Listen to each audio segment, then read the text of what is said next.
Tonight, the first topic we explore is the life of Eleanor of Aquitaine, one of the most powerful and enigmatic women in all of medieval history. A queen not just once, but twice, first of France, then of England. She wasn't simply a consort lost in her husband's shadow. No, Eleanor ruled lands, led armies during the Crusades, and outwitted kings in velvet gloves.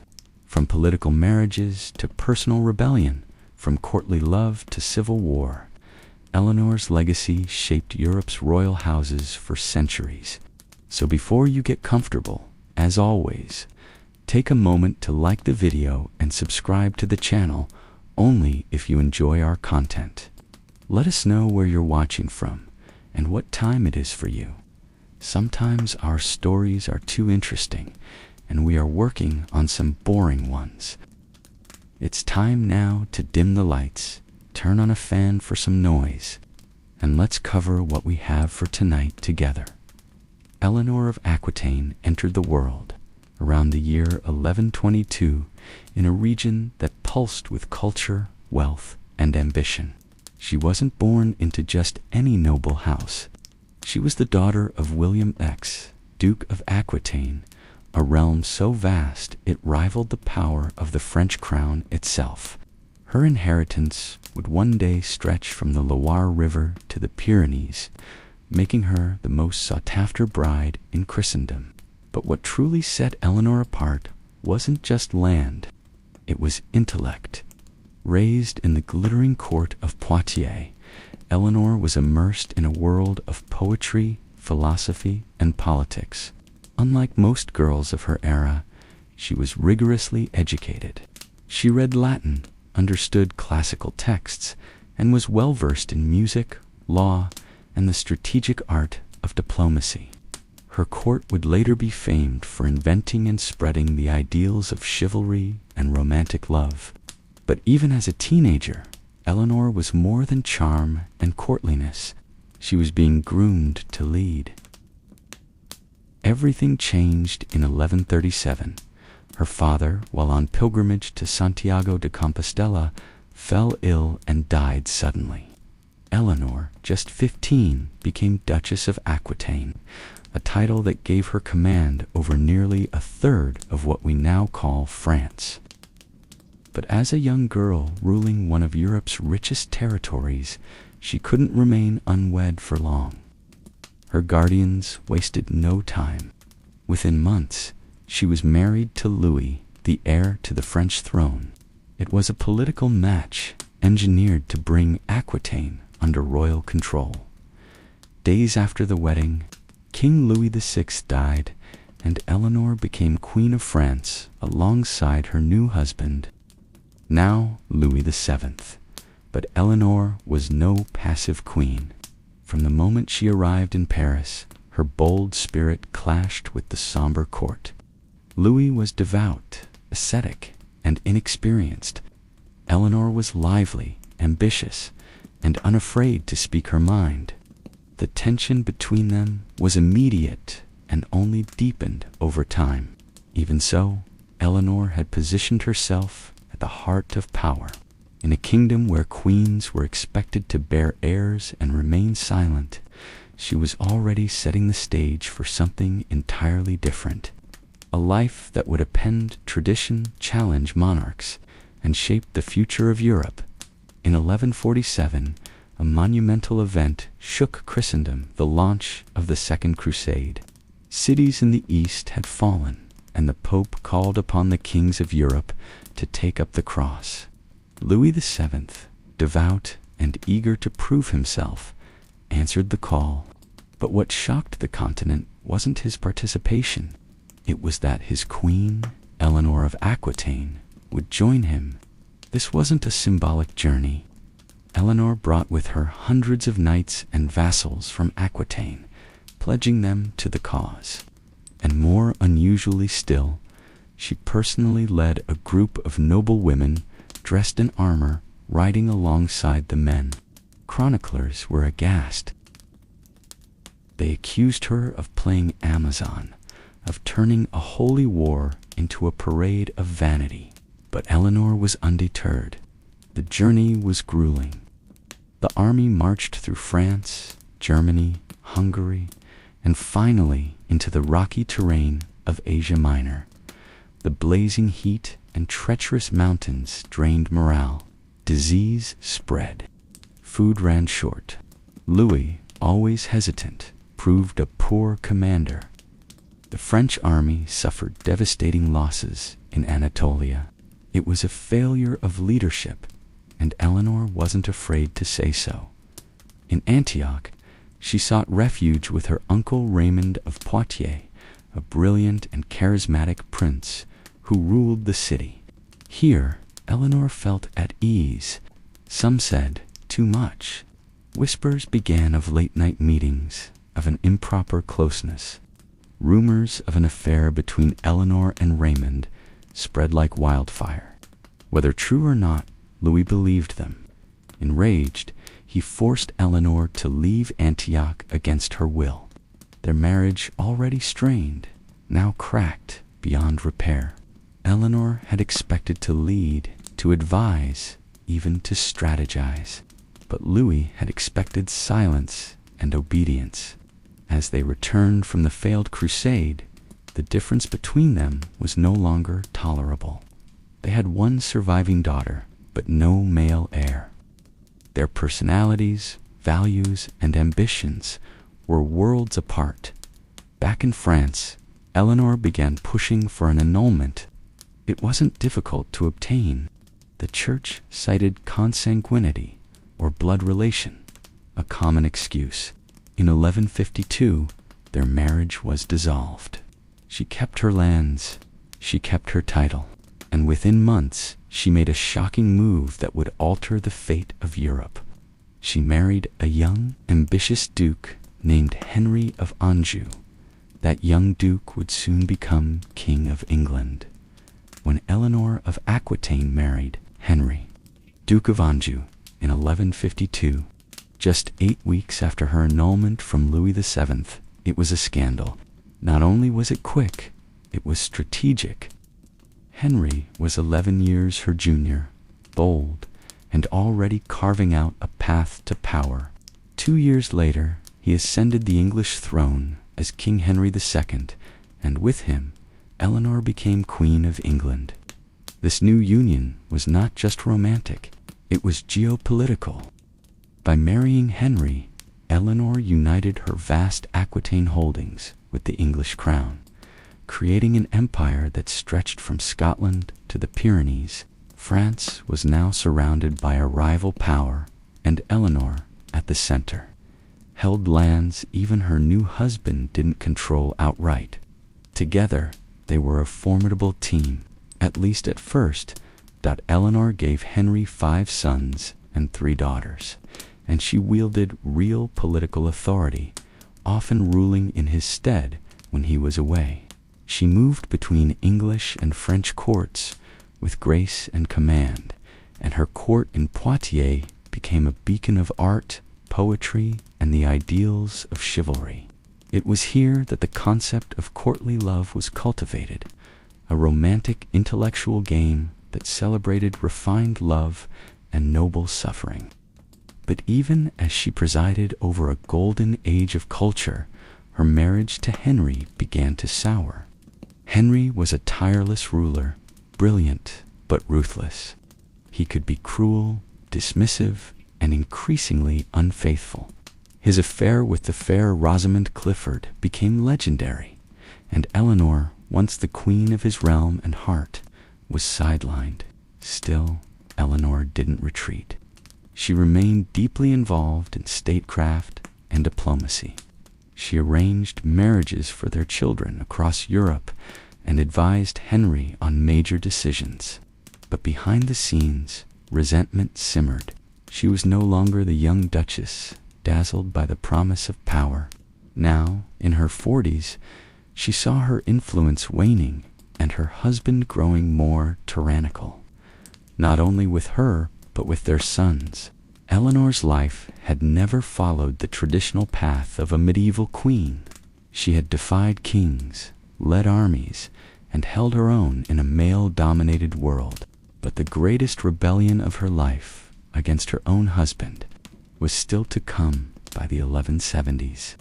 The dazzling alliance between Eleanor of Aquitaine and Henry II had withered into bitterness and distrust.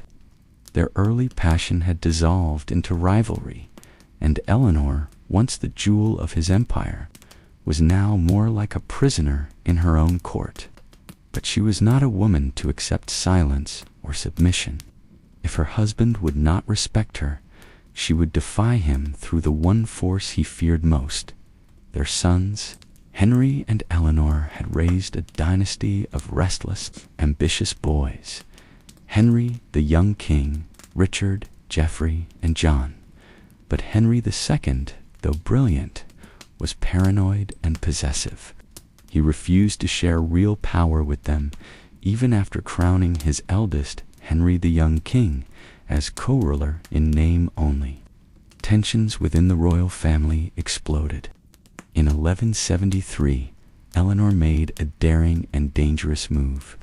She encouraged her sons, especially young Henry, Richard, and Geoffrey, to rebel against their father. It wasn't just a family squabble. It was an armed revolt with the backing of King Louis VII of France and other European nobles. Eleanor's reach, even in her 50s, was astounding. She rallied allies, forged letters, and mobilized armies against the most powerful monarch in Western Europe. For a moment, it seemed the rebellion might succeed. Henry II was caught off guard. England and Normandy were under siege, but his response was swift and brutal. The rebellion crumbled. Geoffrey surrendered. Young Henry, too weak to lead, faltered, and Richard, though brave, lacked the force to win. But the deepest betrayal Henry felt wasn't from his sons. It was from his wife, Eleanor, attempting to flee Aquitaine in disguise, was captured. She was taken to Henry's court, stripped of her authority, and placed under house arrest. For the next 16 years, she would live in confinement, moved from castle to castle under constant watch. No trials, no titles, no more freedom. But Eleanor's spirit did not break. She endured, she waited, and she watched as her sons, now men, continued to battle their father and each other. She knew time would shift the power balance again. Eleanor had survived the Crusades, political exile, and 2 royal marriages. And now, in silence, she prepared for her next chapter, one that would restore her to power in a way no one saw coming.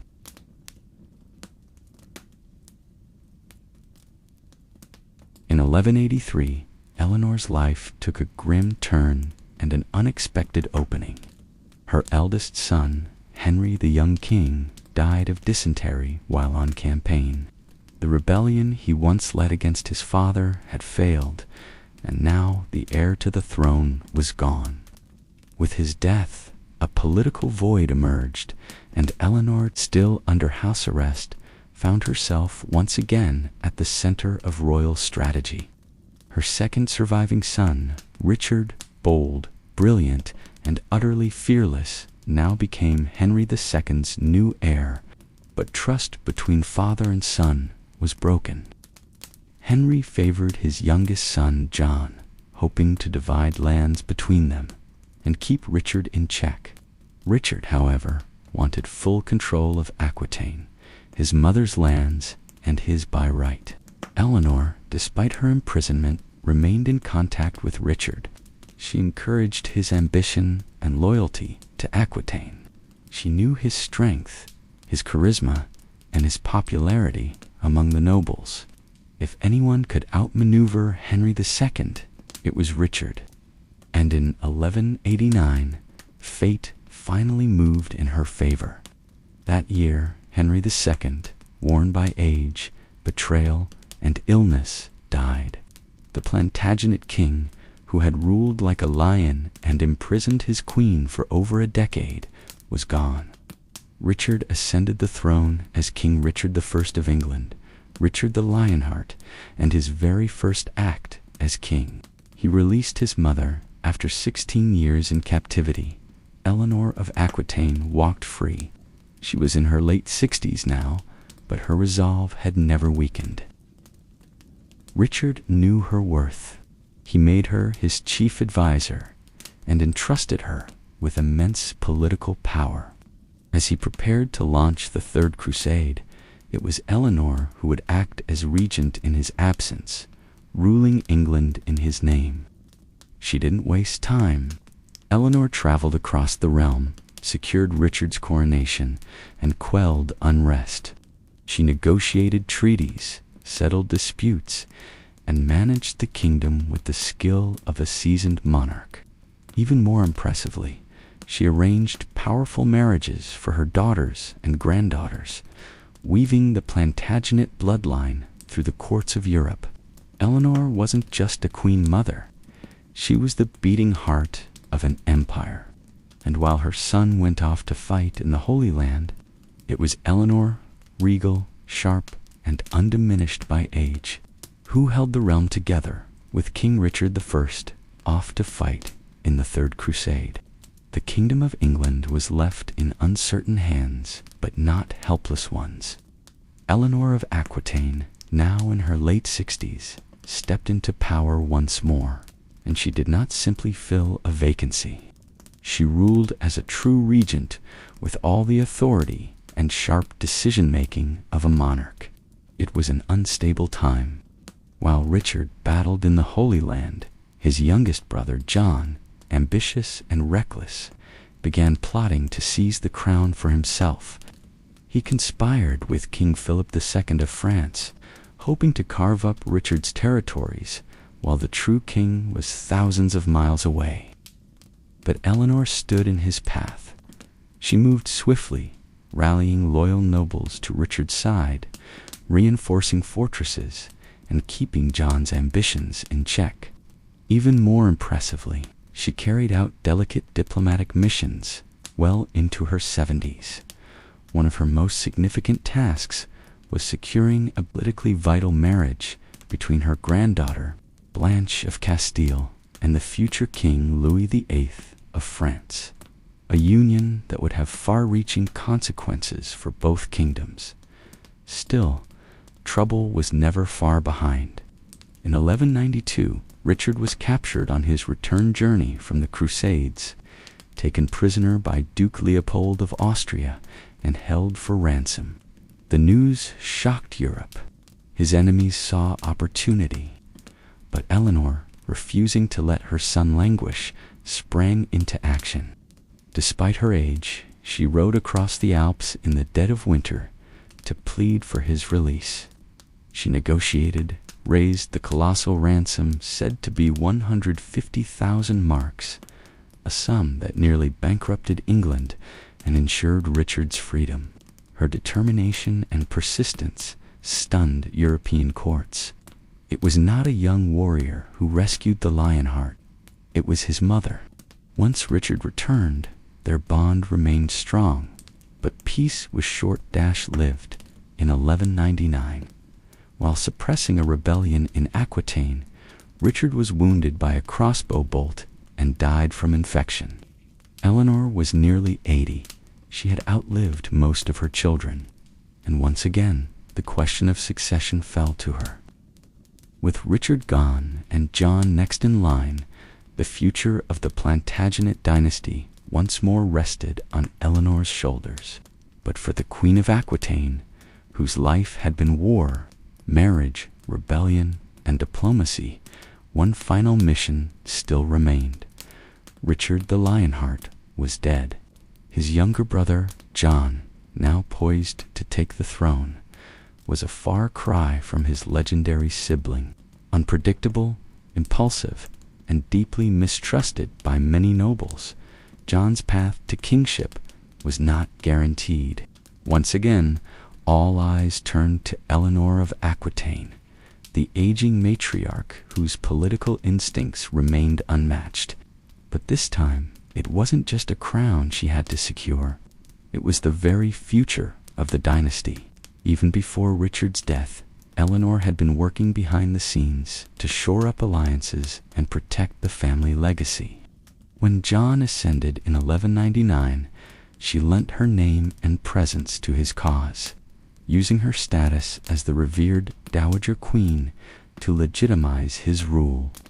Though she had long distrusted John, she understood the stakes.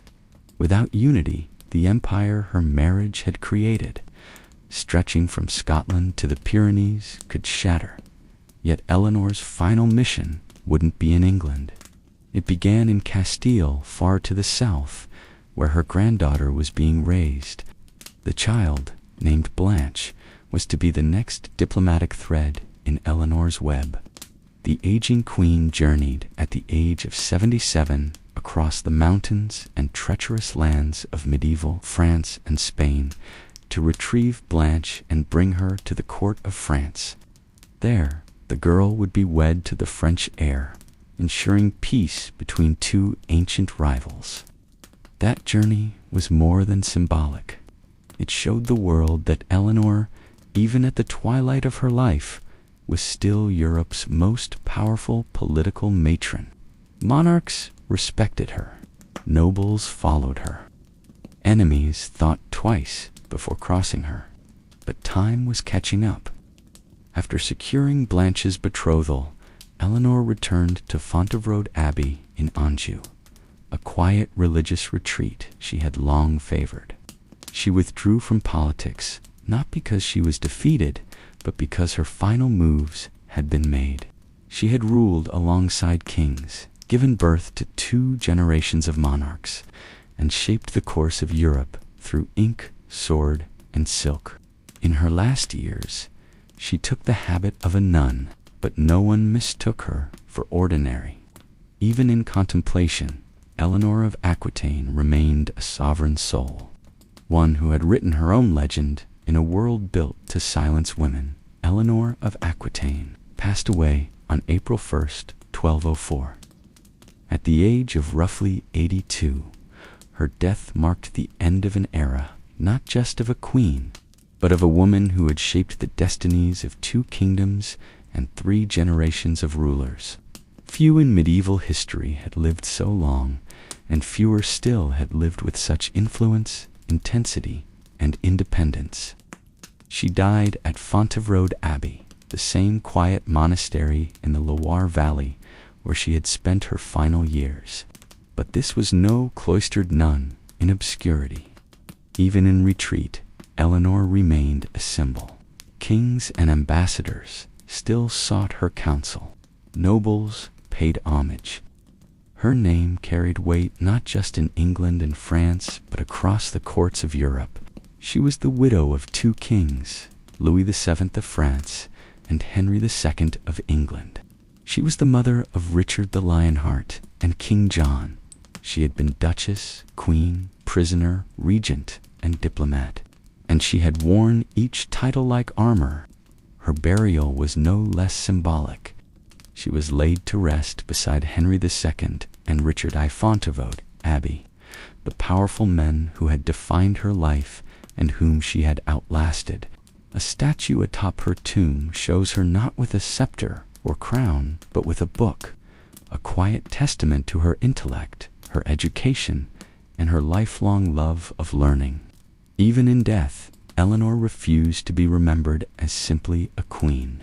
She was a thinker, a ruler, a matriarch, and above all, her own woman.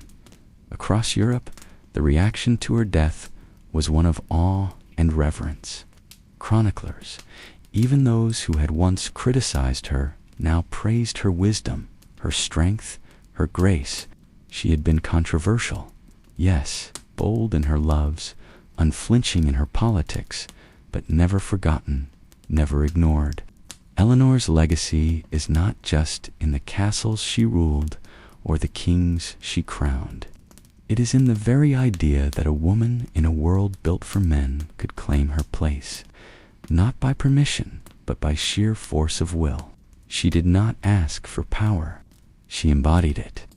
And in the tapestry of medieval Europe, her thread runs long, golden and unbroken. Eleanor of Aquitaine's legacy is not confined to stone tombs or faded scrolls. It lives on in the very shape of Europe, in the lineage of monarchs, and in the evolving idea of female power.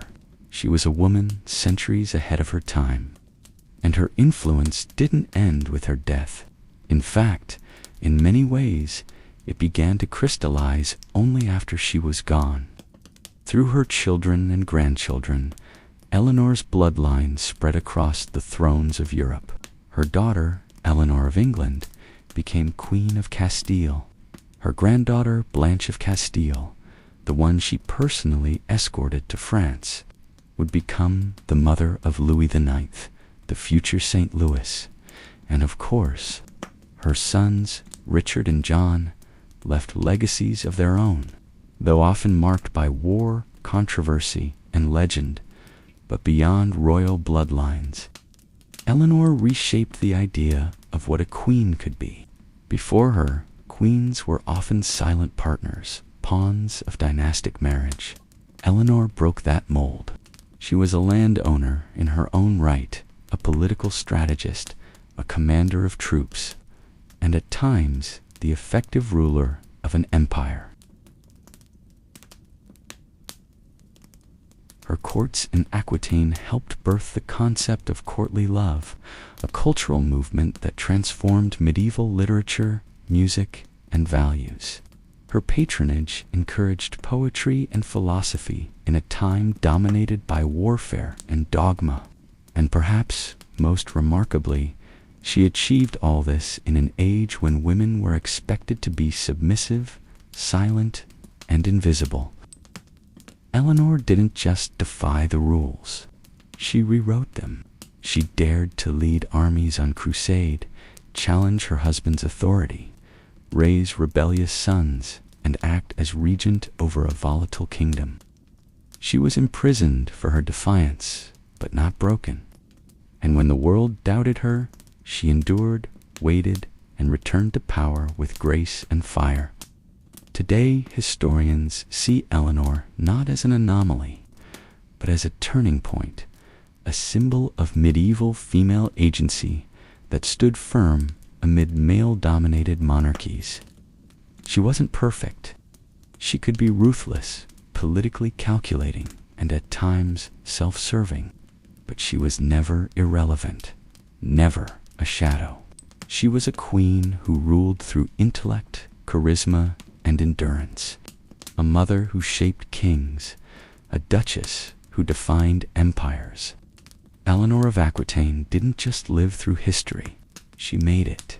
Centuries before the Mona Lisa smiled at tourists beneath soft museum lights, the Louvre was something else entirely, a fortress of stone and silence built for defense, not display. Around the year 1190, King Philip II of France, anxious about English threats from the west, ordered the construction of a powerful stronghold along the Seine's edge. At that time, Paris was far smaller, and the western frontier of the city needed protection. What rose from the riverbank was not a palace or gallery, but a fortress, thick, grim, and impenetrable. This early Louvre was anchored by a massive circular keep, a tower 30 meters tall, surrounded by high curtain walls, watchtowers, and a broad, dry moat. It wasn't meant to be beautiful. It was practical. Cold stone, arrow slits, iron-reinforced gates. Beneath the fortress, secret tunnels and storage chambers were carved into the ground. Corridors meant for moving supplies, hiding troops, or escaping under siege. These tunnels, some historians believe, may still lie buried beneath modern Paris. For centuries, this fortress loomed over the Seine like a sleeping beast, quietly guarding the kingdom. But over time, its purpose began to fade. Paris expanded beyond its original walls. The city grew safer, and kings, no longer needing a garrison in the capital, began to look at the fortress differently. By the 1500s, It was considered outdated, militarily useless, but full of potential. Renaissance kings with visions of grandeur no longer wanted thick battlements. They wanted halls, galleries, gardens. The Louvre, though rough and ancient, stood in the right place, by the river in the heart of Paris, close to power. It was time to reinvent it. The transformation wouldn't happen overnight. The old fortress was slowly dismantled, reshaped, and incorporated into new royal plans. But the bones of that original medieval beast never fully disappeared. When renovations were done in the late 20th century, centuries after the museum had taken over, workers unearthed the buried base of Philip's Tower, cold, gray, and intact. Today, visitors can still descend into the Louvre's basement and stand among the stones that once guarded Paris, silent sentinels from a darker time. And beneath the polished marble and curated calm of the museum, the ghosts of a fortress still linger by the early 16th century. The age of feudal wars had faded, and so had the need for castles within city walls. Kings no longer wanted to defend Paris with stone. They wanted to rule it with style. It was during the reign of King Francis I that the Louvre began its most dramatic transformation from a military outpost to a seat of royal power and artistic ambition. Francis had spent time in Italy and returned to France inspired by the Renaissance. He didn't just want a palace. He wanted a symbol of culture, sophistication, and modern monarchy. In 1546, he ordered the demolition of parts of the old medieval keep and began replacing it with elegant wings and ornamental facades. Italian architects were invited to Paris, and with them came a new aesthetic: arches, columns, and symmetry. The cold fortress slowly began to bloom into a palace. But Francis wasn't just building walls, he was building a collection. He brought Italian masterpieces back with him, including works by Leonardo da Vinci, the most famous. The Mona Lisa. Francis purchased it directly from da Vinci himself, and though it wouldn't be displayed to the public for centuries, the seeds of the Louvre's future were being quietly planted. His successors continued the work. Catherine de' Medici, widow of King Henry II, constructed the nearby Tuileries Palace and had grand ideas to link it with the Louvre. Her efforts set in motion what would become the massive palace complex, stretching along the Seine. It became a symbol of the monarchy, sprawling, majestic, and ever-growing. By the time of Louis XIII and Louis XIV, the Louvre had taken on a dual personality, half residence, half artistic epicenter. Artists were invited to live and work in its halls. Sculptors, painters, and architects passed through its corridors, some even sleeping beneath their canvases. The Louvre was no longer just a home for kings. It had become a home for creativity. Yet, even as elegance overtook utility, the palace remained politically potent. Behind its ornate walls, plots unfolded, alliances were forged, and power shifted hands. The Louvre was no longer built to keep enemies out. Now, it was designed to dazzle them. As the Louvre evolved into a dazzling palace, it seemed destined to become the permanent heart of royal life in France. But in the 17th century, one man would change everything: Louis XIV, the Sun King, ambitious, theatrical, and obsessed with control. Louis saw the Louvre as a relic of compromise, too cramped, too tangled in old aristocratic bloodlines. He wanted something grander, purer, and wholly his own. And so, in 1682, Louis XIV moved the royal court to Versailles. The shift was monumental. With that single decision, the Louvre's role as the center of royal power ended. Its once glorious halls, lined with tapestries and filled with courtiers, were suddenly quiet. The king was gone, the nobility followed, and the Louvre left behind in the capital began to lose its luster. But it didn't fall into decay. Instead, something unexpected happened. It began to open up. Without the constant presence of royalty, the Louvre became a haven for artists and intellectuals. Louis XIV, though absent, had a soft spot for the arts. He allowed the Royal Academy of Painting and Sculpture to take up residence in the building. Studios and workshops filled the vacant rooms. Painters and sculptors worked beside philosophers and mathematicians. The Louvre transformed into a living laboratory of French creativity. During this period, the Louvre's identity became more fluid. It was no longer a fortress, no longer a royal residence. It was something in between. It housed administrative offices and salons. At times, it was chaotic, a patchwork of projects and unfinished renovations. But beneath the confusion, a new idea was taking shape, that perhaps this former seat of kings could one day belong to the people. There were whispers of turning it into a public gallery, a place where ordinary citizens could see the treasures their taxes helped collect. But under the monarchy, the idea remained just that, a dream. Still, the seed was planted. The Louvre, stripped of royal glamour, began to acquire a new kind of prestige, one built not on crowns and courts, but on culture and knowledge. And as political storms gathered on the horizon of France, that cultural core would become more powerful than any throne by the late 18th century. The storm that had long been brewing in France finally broke. The monarchy fell. The guillotine rose. And in the chaos of revolution, centuries of royal tradition were torn down, including the idea that art belonged only to kings. The Louvre, once a private pleasure palace of monarchs, stood on the brink of transformation. In 1793, as the French Revolution devoured the old order, the National Assembly declared that the Louvre would become the Musée Central des Arts de la République, a public museum free for all citizens.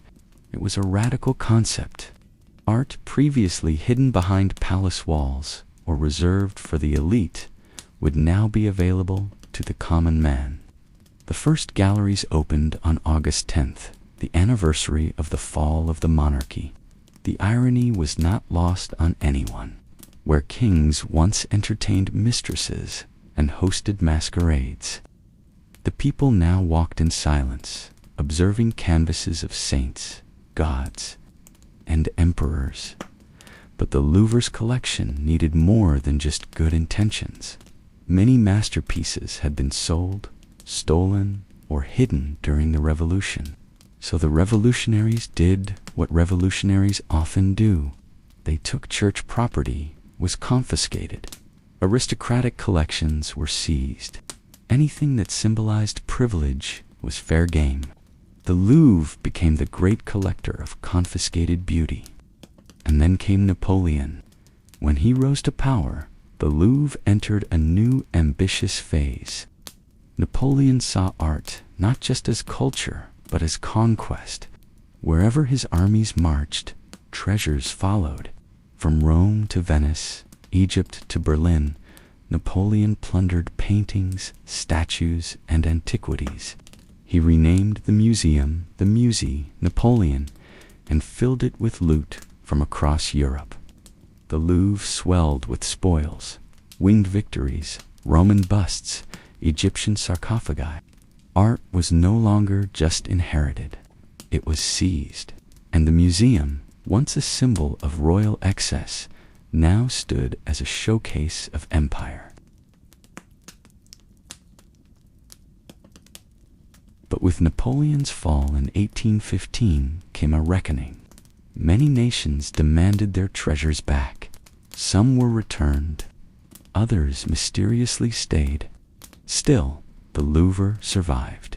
And more than that, it was reborn. No longer royal, no longer revolutionary, it had become something lasting, a monument not just to France, but to civilization itself. And beneath its marble floors, the layers of history continued to deepen, while the Louvre dazzled the world above ground. Beneath its stone corridors and polished galleries lay another story, one of secrets, tunnels, and whispers lost to time. Few visitors know that beneath the museum's grandeur is a network of cellars, passageways, and forgotten vaults that speak to the building's centuries of transformation. Much of the underground space dates back to the original medieval fortress. When Philip II built the first Louvre in the 12th century, it included underground storerooms and escape tunnels carved into bedrock. Some were used to store arms and grain. Others, it's believed, connected to the Seine for stealthy movements during times of siege. As the fortress became a palace and the palace became a museum, these passages were expanded, sealed, or repurposed. Some were converted into wine cellars during the Renaissance. Others were bricked up and abandoned, their existence remembered only in aging floor plans and royal letters. One particularly eerie structure is the remnants of the original moat, now part of the museum's basement exhibit. Visitors can walk along its cold stone edge, where the line between museum and ruin becomes thin. Here, the polished elegance of the Louvre gives way to raw medieval stone, crumbling, weathered, untouched by centuries of renovation. And then there are the rumors. Some say secret tunnels still lie hidden beneath the Louvre, remnants of royal escape routes or wartime shelters. During World War II, it's documented that certain rooms and underground passages were used to hide France's artistic treasures from Nazi looters. Paintings were crated and smuggled out, but not everything could be moved.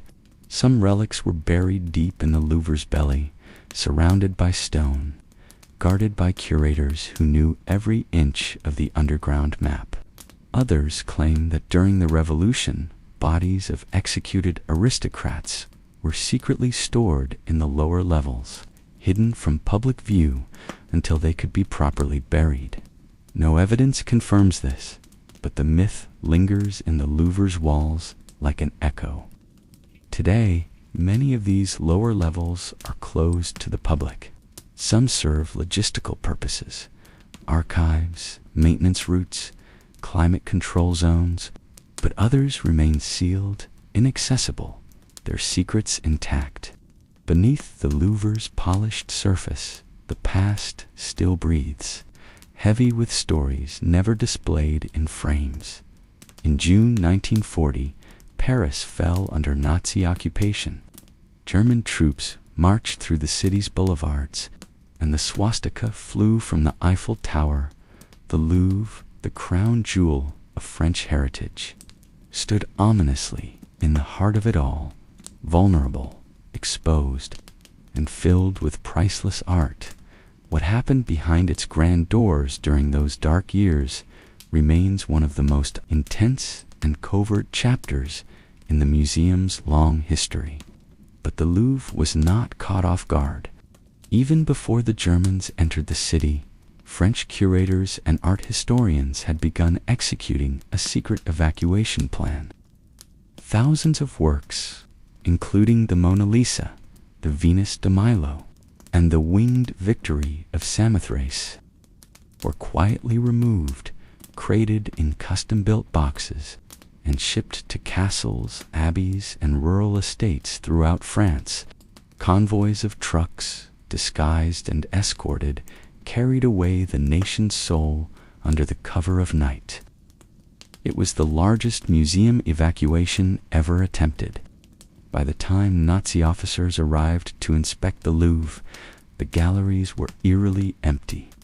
What remained were decoy paintings, empty frames, and a skeleton staff. The Nazis, furious but impressed by the scale of the operation, repurposed the building for their own use. Some rooms were used as offices for the Kunstschatz, the Nazi division tasked with cataloging and controlling Europe's cultural property. Meanwhile, the hidden masterpieces were constantly moved across the French countryside to evade detection. Museum staff risked their lives to preserve what they called the treasure. Some of them joined the resistance. Others faked documents, forged shipping orders, or misled collaborators. The Louvre, though silenced, was not passive. It became part of a cultural battlefield. By 1944, as the Allies approached, the Nazis began retreating and looting. French resistance members worked tirelessly to protect the hidden collections from being taken. When Paris was finally liberated in August, the museum's defenders emerged from the shadows, and the Louvre slowly began reclaiming its treasures. One by one, the great works returned to their home. Some had suffered, others had narrowly escaped destruction. But the Louvre had survived the war, not just as a building, but as a spirit. And in its quiet halls, you can still feel the weight of what was almost lost by the late 20th century. The Louvre had become one of the most respected museums in the world, a guardian of civilization's greatest treasures. But beneath its grandeur, it was showing signs of strain. The galleries were crowded, the entrances outdated, and the layout confusing. The museum needed a transformation, and in 1981, French President François Mitterrand announced the most ambitious modernization in the Louvre's history. At the center of it all would be a glass pyramid designed by Chinese-American architect Impey. The project was bold, radical, and immediately divisive. The idea of placing a massive modernist structure made entirely of steel and glass in the middle of the Louvre's historic courtyard sent shockwaves through France. Critics called it an eyesore, a scar on the face of French heritage. One newspaper infamously described it as a monstrosity that would defile the spirit of Paris. But Pei remained calm. He believed that the pyramid, with its geometric precision and transparency, would complement the classical beauty of the Louvre, not compete with it. And more importantly, it would serve a practical purpose. It would act as a grand central entrance, unifying the various wings of the sprawling complex. Construction began in 1984, and for years the Louvre was a construction zone, full of scaffolding, noise, and controversy. Parisians grumbled, tourists were baffled, the press debated endlessly. But when the pyramid was finally unveiled in 1989, something unexpected happened. People began to change their minds. Beneath its sleek exterior, the new underground concourse was efficient, elegant, and flooded with natural light. For the first time, visitors could move through the museum with clarity. The pyramid became a beacon, both literal and symbolic, of the Louvre's openness to the future. Today, it is almost impossible to imagine the Louvre without it. The glass structure has become iconic, featured in films, books, and photographs worldwide. What was once mocked as architectural heresy is now embraced as visionary design. The pyramid did more than modernize the museum. It reminded the world that the Louvre had always been about transformation, from fortress to palace, from palace to museum, from past to present. And as always, beneath its elegance, controversy whispered, just as it always had, for all its beauty and brilliance. The Louvre also holds shadows, stories of stolen treasures, missing masterpieces, and mysteries that have never been solved. As the museum grew in size and prestige, so did its collection. But not all of its pieces arrived by honest means. Some of the museum's earliest acquisitions came through seizure. During the French Revolution, artworks were taken from churches and aristocratic estates. During Napoleon's campaigns, the plundering became systematic. His armies swept through Europe and North Africa, stripping palaces and temples of statues, sarcophagi, and paintings. Many of these items were proudly displayed in the Louvre, renamed the Muse and Napoleon, as trophies of empire. Though some were returned after his fall, others remained. Today, debates continue over the rightful ownership of many of the museum's most prized pieces. Greece has long demanded the return of certain antiquities. Egypt, too, has pressed for the repatriation of statues taken during colonial excavations. The Louvre's Egyptian collection, one of the largest outside of Cairo, remains a source of pride and quiet controversy. But theft didn't stop in the 19th century. In 1911, the Louvre experienced its most infamous heist, the Mona Lisa. That Mona Lisa vanished from the wall. At first, no one noticed. The painting had been modestly displayed, and when it disappeared, museum staff assumed it had been taken for cleaning. It wasn't until the next day that panic set in. The investigation was chaotic. Even Picasso was brought in for questioning. But the real thief was Vincenzo Peruggia, an Italian handyman who believed the painting should be returned to Italy. He had hidden inside the museum overnight, slipped the painting under his coat, and walked out the next morning. It took 2 years to recover the painting, which was found in Florence. There have been other losses, too, some small, some devastating. A royal crown disappeared during the 19th century. A priceless Egyptian steeler was damaged in transport. Some artworks taken during Nazi occupation were never returned to their rightful owners. The Louvre, like all great institutions, carries the weight of its past, glorious and flawed. For every masterpiece on its walls, there is a trail of hands, choices, and consequences. Some treasures shine in the light. Others remain hidden in the cracks of history. Today, the Louvre stands as more than a museum. It is a living organism, constantly evolving, shaped by centuries of ambition, conquest, revolution, and reinvention. Over 10 million visitors pass through its doors each year, wandering through over 650,000 square feet of galleries, peering at faces frozen in oil, marble, and time. But the Louvre's magic is not just in its masterpieces.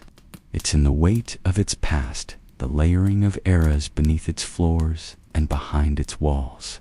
Every step through the museum is a journey through overlapping centuries, where medieval stone corridors lie just below neoclassical facades and digital screens share space with ancient relics.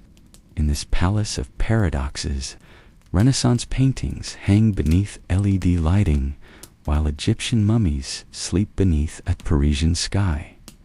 What makes the Louvre remarkable is its refusal to stay still. New wings are opened. Old collections are reimagined. Temporary exhibitions bring contemporary voices into conversation with history. In 2012, the museum inaugurated a new Islamic art department housed beneath a flowing golden canopy, a striking blend of ancient tradition and modern design. But the Louvre also expands beyond its own walls. In 2017, the Louvre Abu Dhabi opened a cultural collaboration between France and the United Arab Emirates. Its architecture mirrored the light and shadow of the original, but the vision was global. Artworks from around the world were displayed together, untethered from national borders, telling stories that spanned continents and civilizations. Yet, even with all this growth, the heart of the Louvre remains the same. A place where memory and imagination meet. Walk through its corridors late in the day, and you'll see more than tourists. You'll see quiet moments. A child staring into the eyes of a statue. A student sketching a forgotten corner. An elderly couple standing hand in hand before a canvas.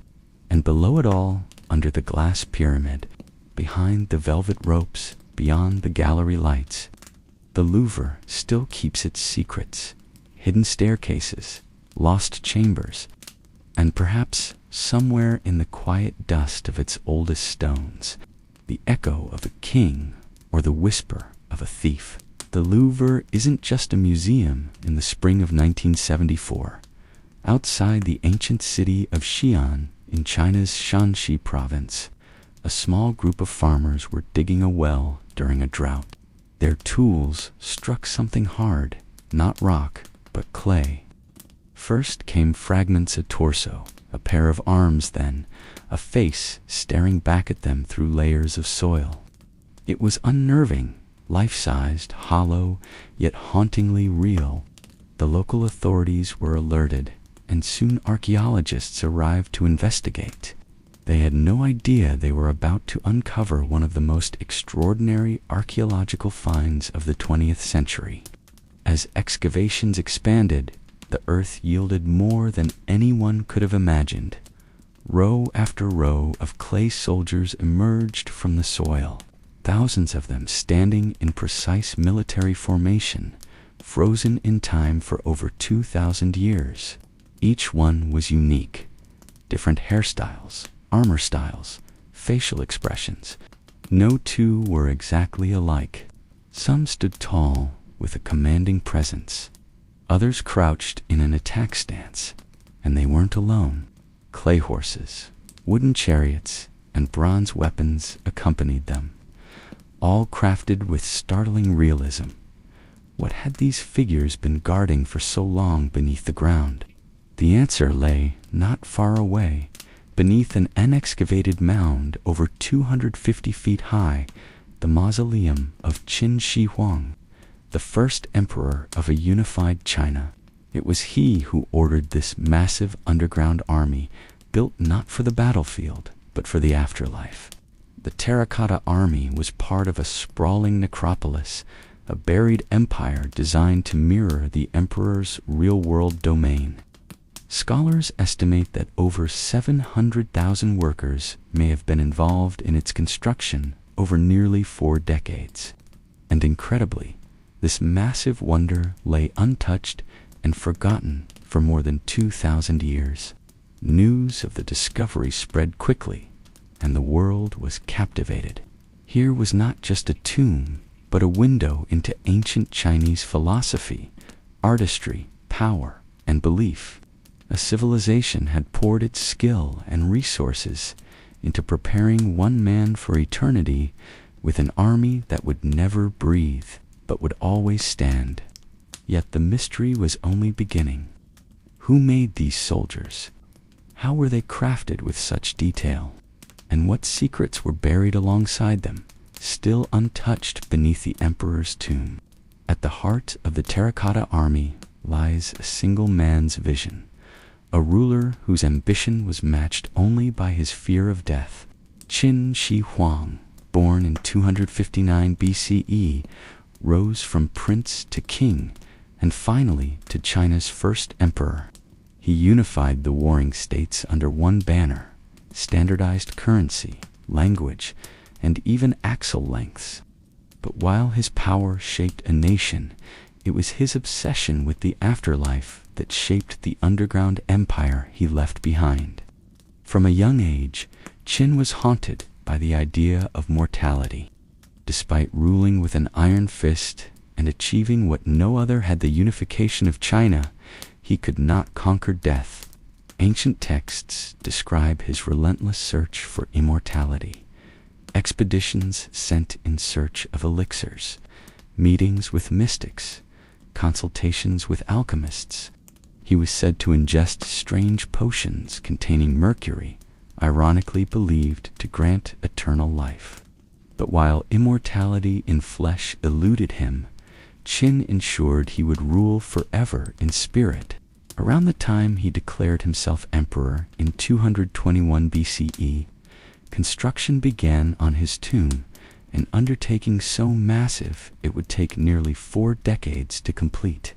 Unlike traditional tombs, which featured burial goods and ritual objects, Qin envisioned a subterranean kingdom, not symbols of power, but power itself, farmies, officials, entertainers, and even rivers of mercury to simulate the geography of his empire.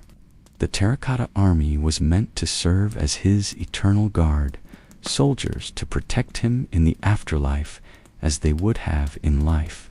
But these were not crude idols. They were masterworks crafted with obsessive realism, their stances and weapons reflecting actual military ranks and formations. This was not merely a monument to greatness. It was a response to fear, the fear of being alone in death, of wandering the underworld without defense or dignity. For Qin Shi Huang, eternity required preparation, and he would command an army that could not die. Ironically, the emperor's quest for eternal life may have hastened his death. The mercury-laced elixirs he took likely poisoned him. He died in 210 BCE at just 49 years old, still searching for the secret to escape time. But in a strange way, he succeeded. His body perished, but his army still stands. The terracotta army is not just impressive because of its scale. It's the precision, individuality, and artistry of each soldier that leave archaeologists and historians in awe. When we say there are thousands of soldiers, we don't mean copies from a mold. Each one is unique, as if frozen mid-step, mid-thought.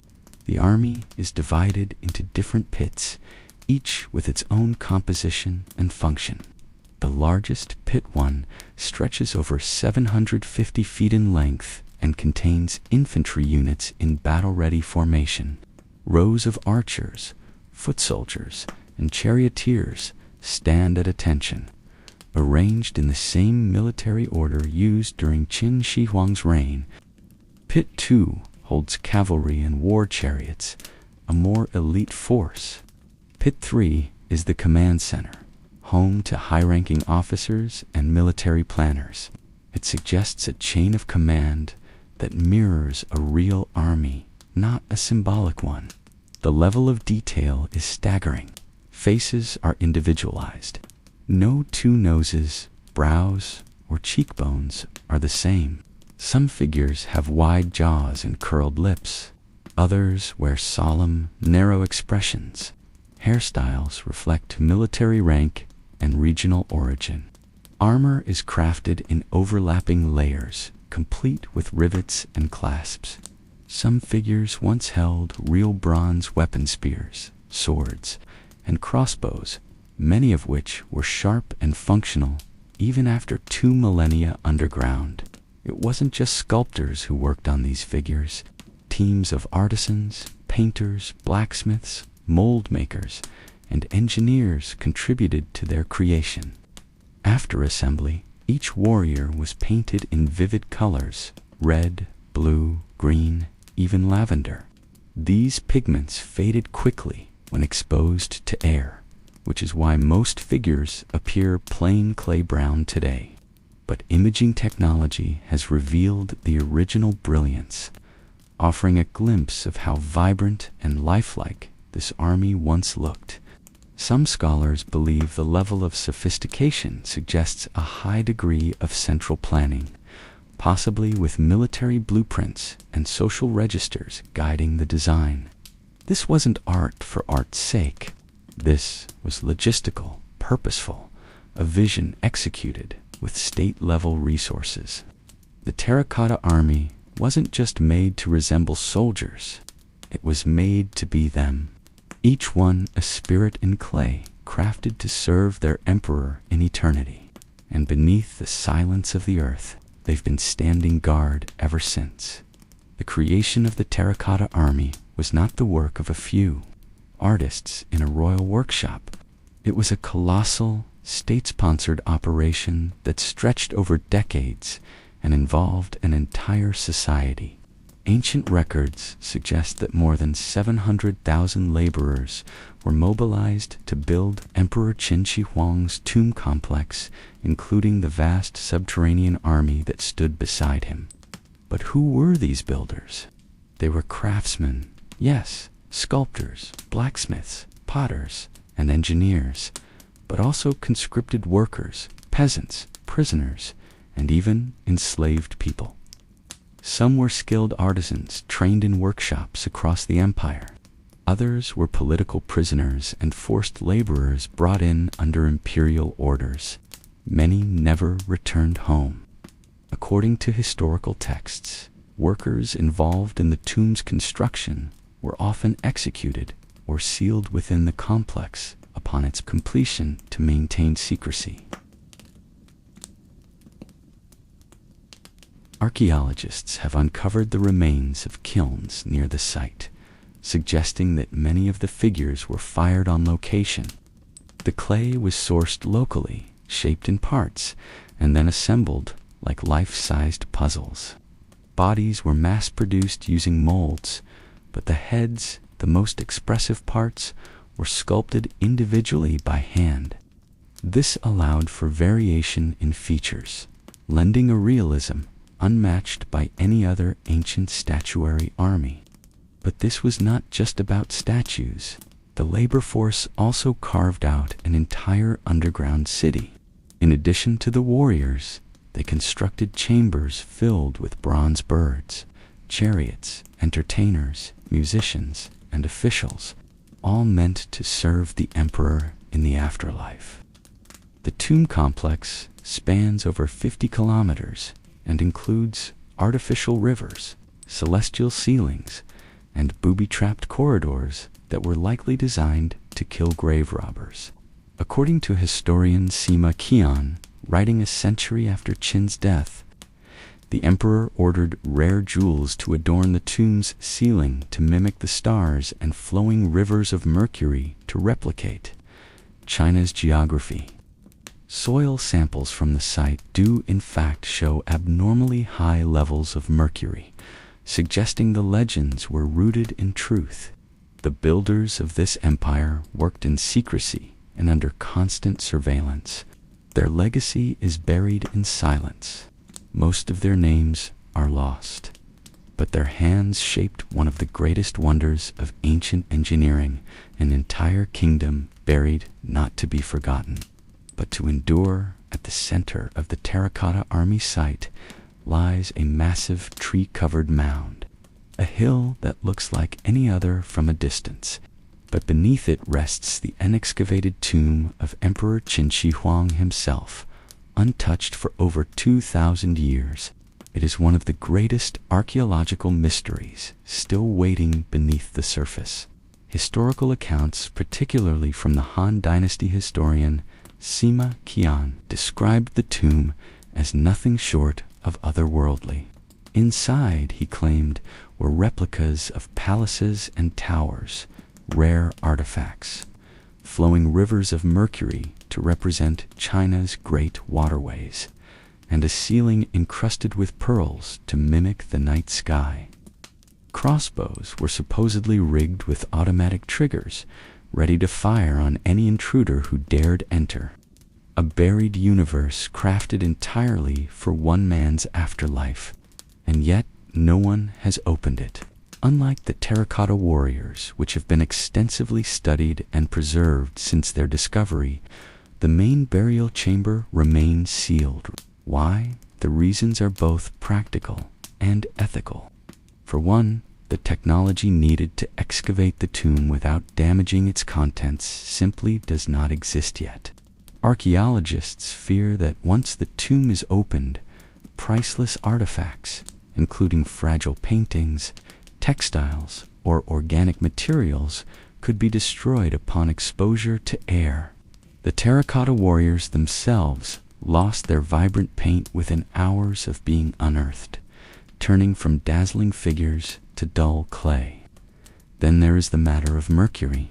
Soil tests around the mound show elevated levels of mercury, lending credibility to the ancient texts.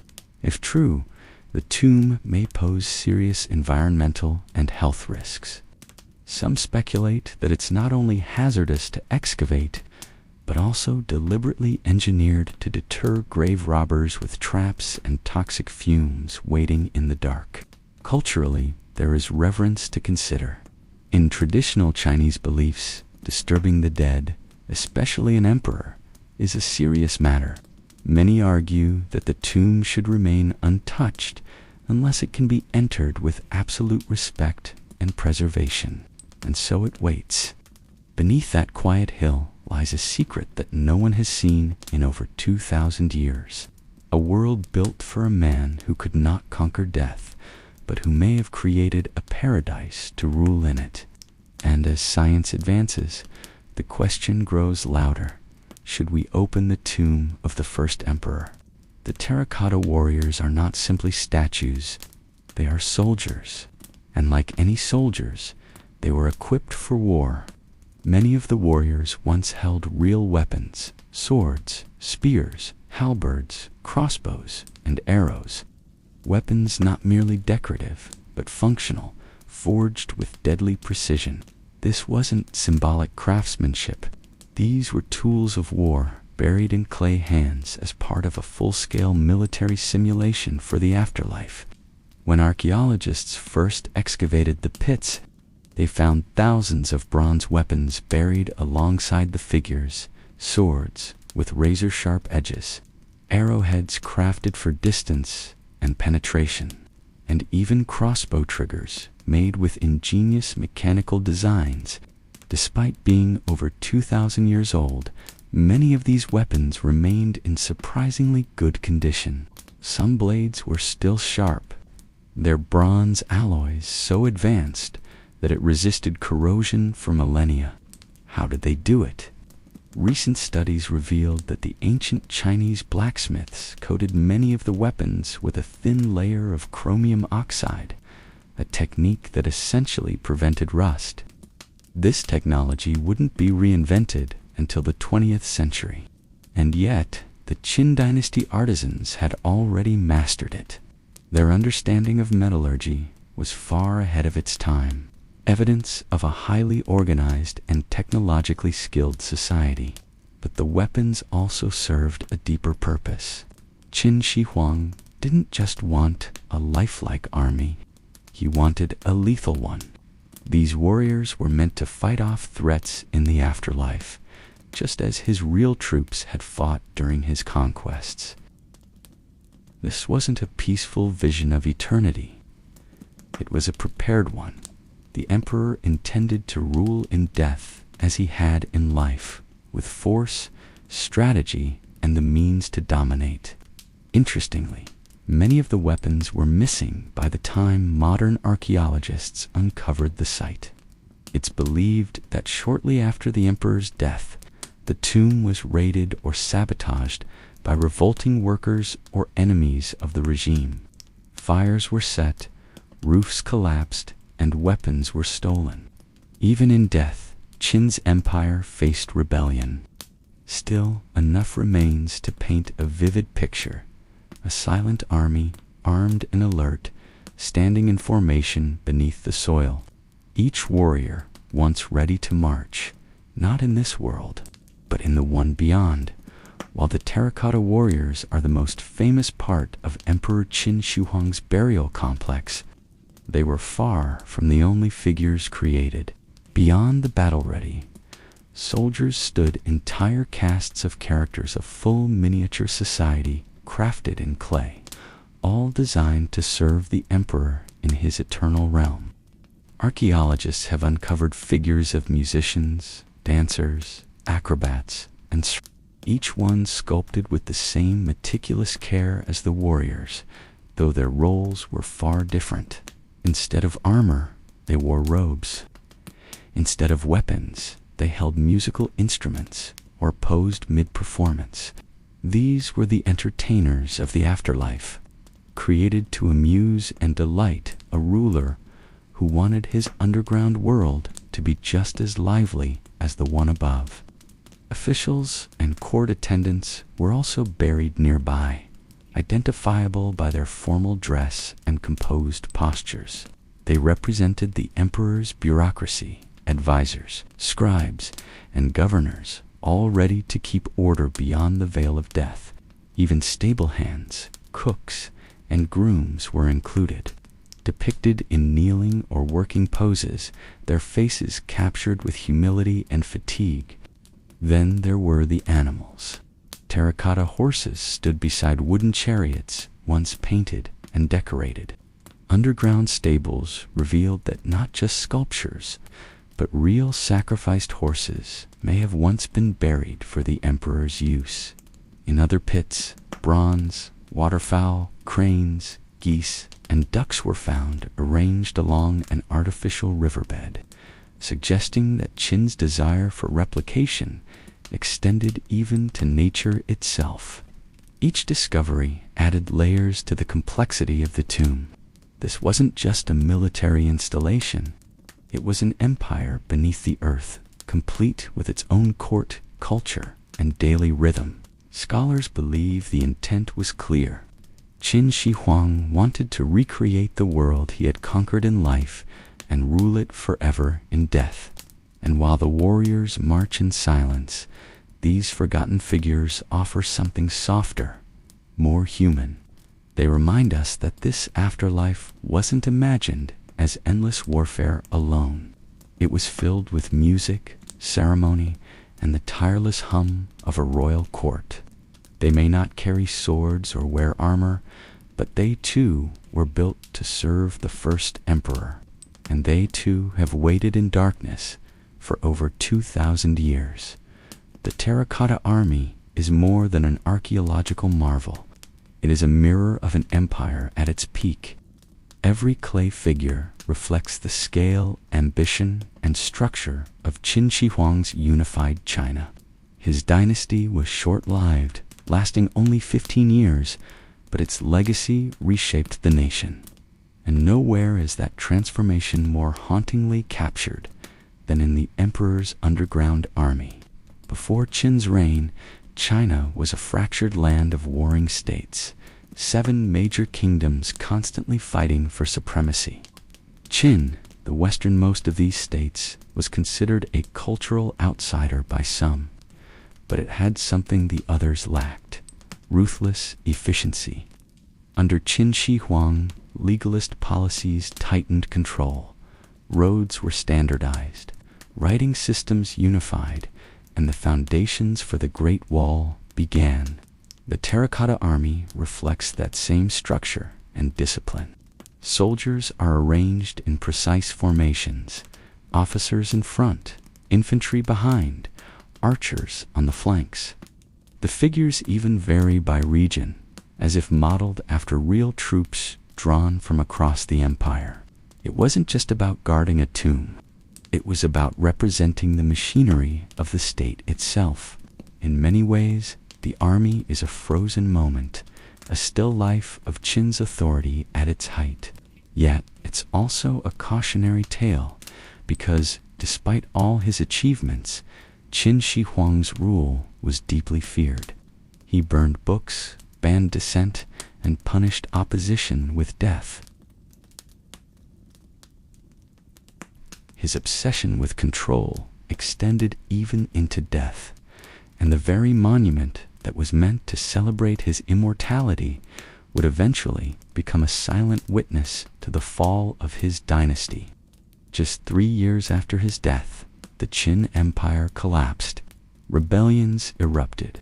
His tomb was raided, his son committed suicide, and the Han dynasty rose in its place, leaving the once feared legacy of the Qin to be buried literally and politically beneath centuries of dust.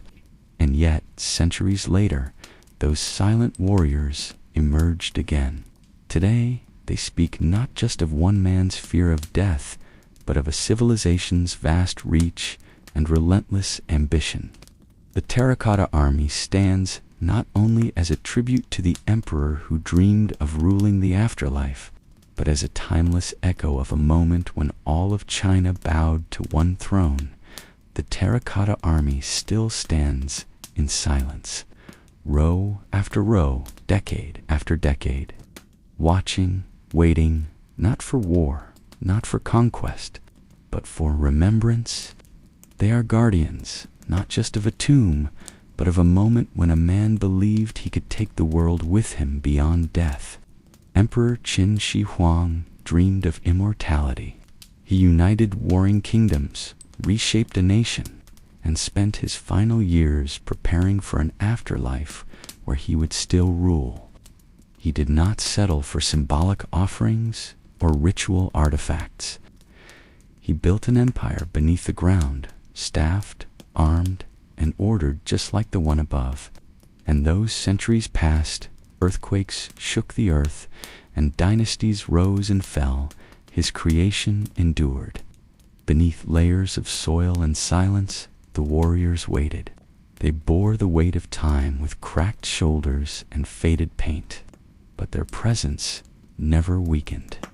Today, more than 2,000 years later, they are no longer buried. They stand under museum lights, beneath protective canopies and curious eyes, but their purpose is unchanged. They are still watching, still guarding, and perhaps still waiting for their emperor to rise. The terracotta army is one of the few places in the world where the boundary between life and death feels thin, where stone stares back as if it remembers. Walking among them is not like visiting an exhibit. It's like entering a kingdom in pause, a theater where the curtain never rises, but the actors remain frozen in readiness. Archaeologists continue to uncover new figures, new chambers, new secrets. Each layer reveals more of the emperor's vision and more of his fear. Because for all his power, Qin Shi Huang could not defeat death. But in building something meant to last forever, he created a legacy that transcended time. The terracotta warriors were not meant to be seen, but now that they are, they belong to the world, not just as relics of ancient China, but as reminders of what it means to dream of eternity. They stand not in battle, but in witness to the man who tried to take it all with him. And in a way, perhaps he did. More long before scripts were written or stages constructed. The origins of theater in ancient Greece began in the soil of religion.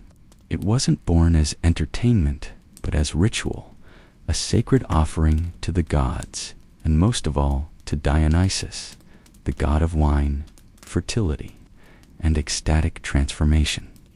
To understand theater's beginning, you must picture hillsides, open skies, and communities gathered not for spectacle, but for communion. In the earliest days, people didn't watch performances. They participated in them. Rural festivals held in Dionysus's honor featured drinking, dancing, music, and ecstatic celebration. But at the heart of these gatherings were the dithyrambics, wild, passionate choral hymns sung by groups of 50 men or boys. These were no tamed songs. The singers moved in unison, chanting, swaying, invoking the presence of the god. It was a ritual meant to transport, to unite mortals with the divine through rhythm, voice, and movement. Over time, these dithyrambic performances grew more structured. The chants began to incorporate storytelling elements, tales of Dionysus's birth, his wanderings, his suffering, and his joy. As the narratives became more complex, one performer began to step out from the chorus. This solo voice would engage in dialogue with the chorus, creating tension, emotion, and the earliest form of dramatic exchange. This innovation is often credited to Thespis of Icaria, a 6th century BCE performer who is said to be the first person to step away from the chorus and assume the role of an individual character. In doing so, Thespis transformed ritual into drama. He didn't just sing about a god. He became the god or the hero, or the mortal in conflict. From this moment, theater began to emerge from the midst of religious tradition into something distinct, a performed story with characters, emotion, and conflict. But in its earliest form, Greek theater remained inseparable from worship. The stage was a sacred space. The audience was not merely entertained, they were participants in a collective act of reverence, catharsis, and transformation. Theater in its infancy was not an art form for fame. It was a mirror held up to the divine, a place where gods spoke through human voices and mortals danced on the edge of mystery. By the 6th century BC, Athens had begun to grow from a modest city-state into a cultural force, and at the center of its artistic explosion stood the city Dionysia, a festival that would become the cradle of Western drama. Held each spring in honor of Dionysus Eleutherius, this festival blended devotion and spectacle. It lasted several days, and during that time, Athens transformed. Streets filled with music, wine flowed freely, and the city paused its usual business. Citizens, foreigners, politicians, and commoners all took part. It was more than a celebration. It was civic unity, where religion, politics, and art converged. Central to the Dionysia was the theatrical competition. Tragedians would submit trilogies, 3 tragedies, and 1 satyr play, to be performed in front of a jury. The performances were not casual affairs. They were staged in massive open-air theaters carved into hillsides with thousands in attendance. The playwrights competed for prestige, but also to honor the god. Winning at Dionysia wasn't just about fame, it was a divine offering. The performances began at dawn and lasted all day. Each trilogy explored themes of human suffering, divine justice, fate, and morality. The audience, seated in a semicircular arrangement, watched actors in elaborate masks and robes perform tales of gods, kings, and doomed heroes. These stories were familiar, drawn from myth, but they were told with intensity, designed to move the soul. The chorus remained a vital presence, providing narration, commentary, and emotional resonance. Between scenes, they sang and danced, helping the audience interpret the unfolding drama. Music, movement, and dialogue wove together into something more than a play. It was a sacred experience, a ritual of collective catharsis. Even the state supported these events. The wealthy were required to sponsor productions as a civic duty, and tickets were subsidized so that even the poor could attend. This wasn't just art, it was democracy in motion. The city Dionysia transformed performance into an institution. It gave structure to the chaos of ritual and turned storytelling into a public mirror, one that reflected human weakness, divine wrath, and moral struggle. Out of song and ceremony came something darker, deeper, and more enduring: tragedy. The word itself, tragoidia, means goat song, likely tied to ancient rituals where a goat was sacrificed to Dionysus. But by the 5th century BC, Greek tragedy wasn't just a sad story.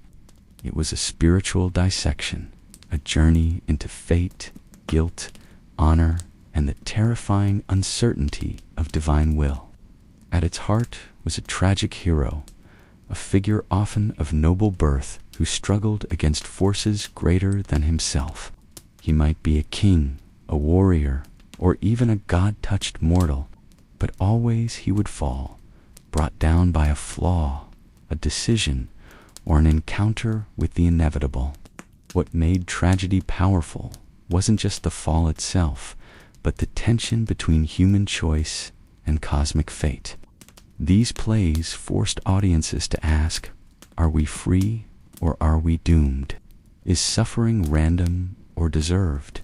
And can anyone truly escape the will of the gods? Three playwrights emerged as the titans of this form: Aeschylus, Sophocles, and Euripides. Aeschylus, the earliest of the three, added a second actor to the stage, a breakthrough that allowed true dialogue. His works are majestic, solemn, and filled with moral gravity. He saw divine justice as complex, often harsh, but ultimately restoring balance. His Orestia trilogy traces a family cursed by murder, vengeance, and blood, ending only when divine justice replaces personal revenge. Sophocles refined tragedy further, adding a third actor and expanding character depth. His Oedipus Rex remains the quintessential tragedy, a man trying to escape his fate only to run headlong into it. Sophocles painted his characters with more humanity, showing their inner conflict, pride, and helplessness. Euripides, the most controversial, pushed the genre toward realism. His characters were raw, flawed, and unpredictable. He questioned the gods, highlighted the suffering of women and the marginalized, and made tragedy more personal, more painful. Through tragedy, Greek theater became a moral arena, not just a performance, but a confrontation. Audiences didn't leave entertained. They left shaken, purged, and awed. Because tragedy didn't just show the fall of a hero, it revealed the fragility of all human striving, and reminded every viewer that suffering is universal, and no one is exempt. But where tragedy dissected the human condition, comedy celebrated its resilience. Ancient Greek comedy, born from the same Dionysian festivals, was a boisterous, satirical counterpoint to the solemnity of tragedy. The word komoidia means revel song, and that's exactly what it was: raucous, party on a stage. The great comic playwright Aristophanes used humor not just to entertain, but to critique. His plays were filled with biting political satire, absurd plots, and slapstick humor that took aim at everyone: politicians, philosophers, and even fellow playwrights. In his most famous work, Lysistrata, women go on a sex strike to force their husbands to end a war. It's a hilarious, over-the-top idea that holds a mirror up to the folly and absurdity of conflict. Unlike tragedy's high-minded heroes, comedy's protagonists were ordinary citizens, often flawed and driven by simple desires. They were us. They schemed, they got into trouble, and they found joy in the chaos. This tradition, this balance between high drama and low humor, became the foundation of all Western theater. The Greeks didn't just invent a form of entertainment, they created a profound and lasting way to understand ourselves. They gave us tragedy to explore our sorrow, and comedy to celebrate our spirit. And so, on those sun-drenched hillsides in ancient Athens, a simple ritual of song and dance evolved into a timeless art form. The stories of gods and mortals, of kings and commoners, were not just told, they were performed, they were lived. And in that moment, theater was born, a mirror held up to the human soul that would never be put down.